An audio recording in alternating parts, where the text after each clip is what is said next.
Another aspect of this plan, once we've sort of reconfigured Broadway here, it is possible. Of course, we talked about the simplification of the intersection of 17th Street. We also have the issue at University and Union Square West, where University traffic comes up and has to turn, and the Union Square West traffic comes down and has to turn. We call that a head-on situation. Makes crossing 14th Street very unpleasant. This new configuration allows for flexible management of Union Square West between 17th and 16th, and 15th and 14th, that those aren't needed to move traffic anymore. They can be closed on a time-of-day basis, simplifying the intersection. If it's closed between 15th and 14th, and we're looking for your input on this tonight, then there's no head-on. If not, this would be local traffic only, and it would have to turn right when it exits Union Square West, and the University Place traffic also has to turn right, sort of reducing the head-on conflict. This photograph is Union Square West looking south to University Place.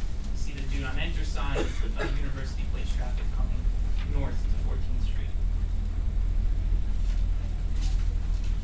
The ribbon plazas that are created, the opportunities here would use our typical portfolio of amenities. We'd be working with partnership with the Union Square Business Improvement District, who are here tonight, and to maintain and keep the space clean, providing a new amenity on the east side of Broadway between 18th and 17th, and on the north side of 17th Street, halfway down the block to the Barnes & Noble. There would be curbside access, the loading dock, curbside access would be maintained, in a drop-off pickup area on 17th Street.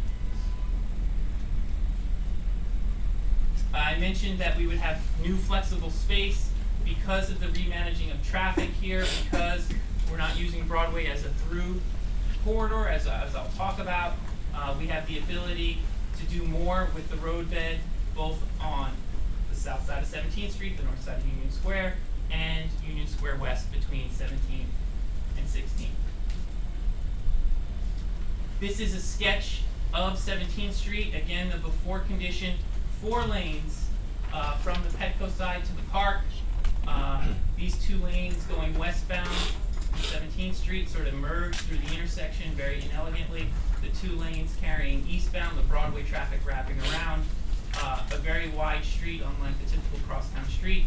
In the rendering, public amenities on the north side of 17th Street, 1 lane for traffic for the normal 1 lane westbound 17th Street, and then a bicycle lane going in a contraflow direction, a pedestrian walkway, and then a sort of flexible space that can be used to expand the Green Market and decongest this area. This is just plans and for how the Green Market lays out now, just to show we've sort of done our homework. We work closely with the Green Market, with the Parks Department, with the Union Square bid. Sort of anyone who goes there knows how it's both wonderful and sort of problematic. It's an amazing thing to have the Green Market and to have Union Square Park, but it's also congested and can use an enhancement, and that's what we're working now. The corridor itself, the treatment for Broadway, since we've made our changes on Broadway, primarily Madison Square in 2008, if you sort of go back to the Madison Square configuration, when you used to drive down 5th Avenue, 4 lanes went left onto Broadway towards Union Square, sort of sending everyone on 5th Avenue down into this north end of Union Square Park. What we did then was, and only 1 lane went 5th Avenue to 5th Avenue. There are now 2 lanes going to 5th Avenue to drive straight on 5th Avenue, and 1 lane sort of turning left, flaring out to 2 onto Broadway. You have to turn to get onto Broadway at Madison Square. The additional changes we've made at Herald Square and Times Square have sort of made Broadway more of a local street rather than sort of a shortcut for a long distance trip. A trip maybe from the Upper West Side to Lower Manhattan that should be on the West Side Highway was often taken on Broadway on that diagonal across the grid. Those trips aren't happening now, so what you see is a much less used Broadway. We're down, traffic volumes are down 30, 40, almost 50% in the area. that's good to have less traffic volume, but it also, the 2 lanes becomes too many lanes. So we actually get some speeding issues, and the safety can actually go down. What we have proposed is the continuation of the treatment that you see on Broadway between 33rd Street and 26th Street, approaching Madison Square. It's photographed here. Pedestrian refuge islands with a green street treatment and trees, and the existing bicycle lane sort of flipped to the other side of the parked cars. This is a marking plan that that shows it, but the diagram here, there's a cross section. What you see today, 2 parking lanes, 2 moving lanes for traffic, and a bicycle lane. The bicycle lane moves to the curb. There's a parking lane protecting those cyclists physically, so it's a kind of bike lane that you could take, your kid on a trip. Tourists would maybe want to take it. Commuters who would like to bike commute, but streets might seem too dangerous. So very protected bicycle lane, a buffer area for the doors, parking, and then 1 lane for traffic going down this area, sort of re-engineering Broadway to the way it operates now. In terms of, we remember the 4th point about rationalizing the traffic pattern. I sort of hinted on it, and we sort of got into it a little piece by piece, but just sort of put it all together. Remember that we have the 3 southbound routes: 5th Avenue, Broadway, Park Avenue South. The combination of that Park Avenue South and Broadway traffic at Union Square contributes to the congestion. So what this project will do will properly disperse the local access traffic with the through traffic. Traffic that's going further south, destinations further south in Union Square can stay on 5th Avenue, which has about 1,200 vehicles an hour in the peak, but 3 lanes of traffic.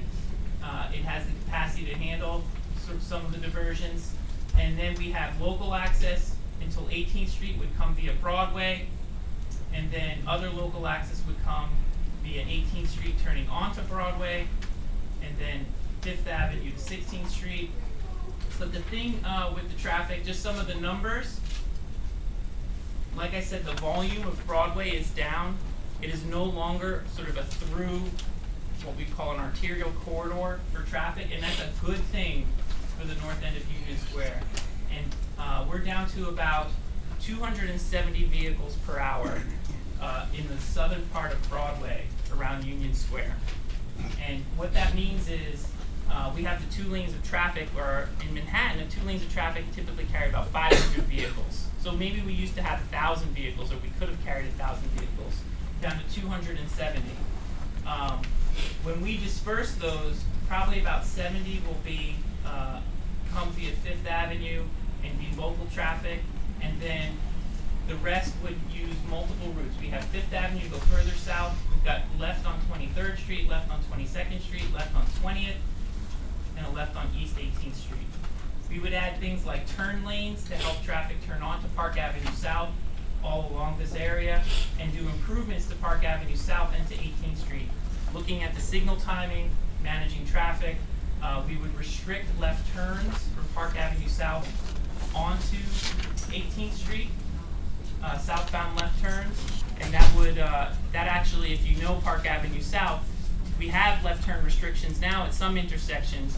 Those improve safety and improve traffic, because it just takes one person who wants to turn left to block the entire lane of Park Avenue South for the entire signal phase. So we'll be looking at that to make that work. This is just sort of repeating some diagrams, some details about circulation. Local access to Union Square West would come in via 16th and out via 15th would be the primary local access route, some of which is being used now. 17th Street, again, would go westbound. Access to the Paragon block would come via 18th and out via 17th.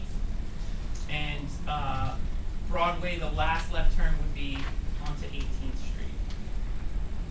I mentioned during the presentation our partners. We have wonderful partners. We've been working closely with the Parks Department, with the Green Market, and we have the Union Square Partnership here, which I'm sure you'll hear from during the evening. And with that, we're extremely excited, sort of photo collage here of the areas of improvement we want to make. Again, 17th and Broadway is really the heart of this project, where safety will be improved, and patterns for traffic, patterns for pedestrians, patterns for cyclists would be improved greatly. With that, sure, absolutely, yeah. The fire department is able to sort of access and make any of the turns. When we do the traffic management, they'll be able to go straight where we're moving all traffic left or right. We work with them closely, and they're definitely able to make all of that circulation. So with that, thank you very much, and leave it to the chair.